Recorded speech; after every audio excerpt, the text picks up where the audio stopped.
బ్రహ్మాండంగా పండుతుంది. అదేవిధంగా మన ముఖ్యమంత్రి చంద్రబాబు నాయుడు గారు సీఎం అయిన సందర్భంగా జలాశయాలన్నీ ఎక్కువగా పొర్లి పొంగడం వల్ల రైతులు మనం ఎంత చెప్పినా వినకుండా మొత్తం వరి ధాన్యం వేయడం జరిగింది అధ్యక్ష.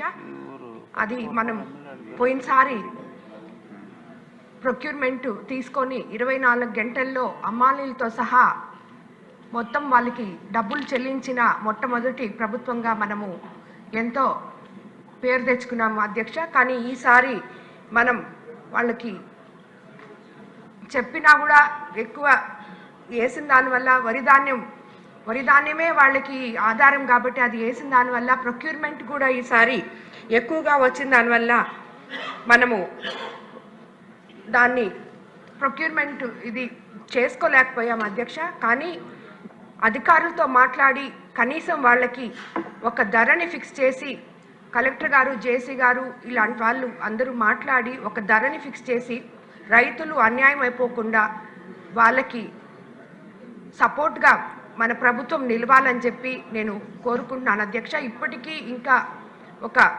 హార్వెస్టింగ్లో ఒక 10,000 ఎకరాలు 30,000 పుట్లు దాకా ఇంకా మా కోవూరు కాన్స్టిట్యున్సీలోనే ఇంకా ఆగిపోయింది అధ్యక్ష. కనీసం దీనికైనా మన ప్రభుత్వం ద్వారా ముఖ్యమంత్రి గారు వాళ్ళకి కొంచెం సపోర్ట్ చేస్తే రైతులందరూ, ఇది రైతు ప్రభుత్వం కాబట్టి రైతులందరూ మనకి ఎంతో అండగా ఉన్నారు కాబట్టి వాళ్ళకి మనం అండగా ఉండాలని మీ ద్వారా కోరుకుంటున్నాను అధ్యక్ష.